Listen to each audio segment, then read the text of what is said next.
6 hari kemudian, Yesus membawa Petrus, Yakobus, dan Yohanes saudaranya, dan bersama-sama dengan mereka ia naik ke sebuah gunung yang tinggi. Di situ mereka sendiri saja. Lalu Yesus berubah rupa di depan mata mereka. Wajahnya bercahaya seperti matahari, dan pakaiannya menjadi putih bersinar seperti terang. Maka nampak kepada mereka Musa dan Elia sedang berbicara dengan dia. Kata Petrus kepada Yesus, Tuhan, betapa bahagianya kami berada di tempat ini. Jika Engkau mau, biarlah aku dirikan di sini 3 kemah. 1 untuk Engkau, 1 untuk Musa, dan 1 untuk Elia. Dan tiba-tiba sedang ia berkata-kata, turunlah awan yang terang menaungi mereka. Dan dari dalam awan itu terdengar suara yang berkata, Inilah anak yang kukasihi. Kepadanya lah aku berkenan. Dengarkanlah dia. Mendengar itu, tersungkurlah murid-muridnya, dan mereka sangat ketakutan. Lalu Yesus datang kepada mereka dan menyentuh mereka sambil berkata, Berdirilah, jangan takut. Dan ketika mereka mengangkat kepala, mereka tidak melihat seorang pun kecuali Yesus seorang diri.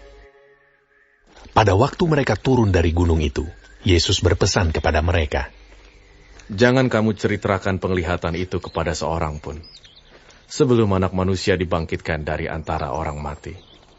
Lalu murid-muridnya bertanya kepadanya, Kalau demikian, mengapa ahli-ahli Taurat berkata bahwa Elia harus datang dahulu?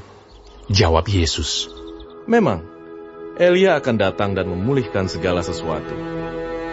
Dan aku berkata kepadamu, Elia sudah datang. Tetapi orang tidak mengenal dia dan memperlakukannya menurut kehendak mereka.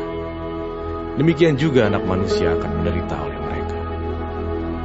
Pada waktu itu mengertilah murid-murid Yesus bahwa ia berbicara tentang Yohanes Pembaptis.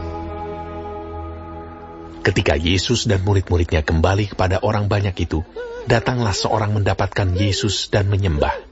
Katanya, Tuhan, kasihanilah anakku. Ia sakit ayan dan sangat menderita. Ia sering jatuh ke dalam api dan juga sering ke dalam air. Aku sudah membawanya kepada murid-muridmu, tetapi mereka tidak dapat menyembuhkannya. Maka kata Yesus, Hai kamu angkatan yang tidak percaya dan yang sesat. Berapa lama lagi aku harus tinggal di antara kamu? Berapa lama lagi aku harus sabar terhadap kamu? Bawalah anak itu kemari. Dengan keras Yesus menegur dia, lalu keluarlah setan itu daripadanya, dan anak itu pun sembuh seketika itu juga. Kemudian murid-murid Yesus datang, dan ketika mereka sendirian dengan dia, bertanyalah mereka, Mengapa kami tidak dapat mengusir setan itu? Ia berkata kepada mereka, Karena kamu kurang percaya. Sebab aku berkata kepadamu, sesungguhnya sekiranya kamu mempunyai iman sebesar biji sesawi saja, kamu dapat berkata kepada gunung ini, pindah dari tempat ini ke sana, maka gunung ini akan pindah, dan takkan ada yang mustahil bagimu. Jenis ini tidak dapat diusir kecuali dengan berdoa dan berpuasa. Pada waktu Yesus dan murid-muridnya bersama-sama di Galilea, ia berkata kepada mereka, Anak Manusia akan diserahkan ke dalam tangan manusia, dan mereka akan membunuh dia. Dan pada hari ketiga, ia akan dibangkitkan.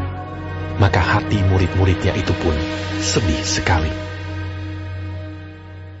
Ketika Yesus dan murid-muridnya tiba di Kapernaum, datanglah pemungut bea bait Allah kepada Petrus dan berkata, Apakah gurumu tidak membayar bea 2 dirham itu?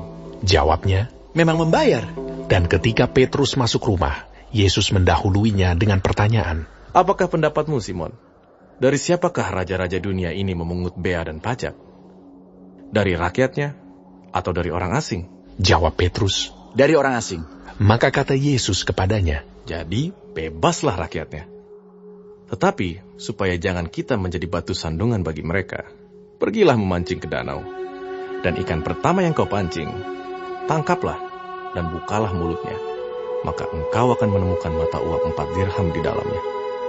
Ambillah itu dan bayarkanlah kepada mereka, bagiku dan bagimu juga.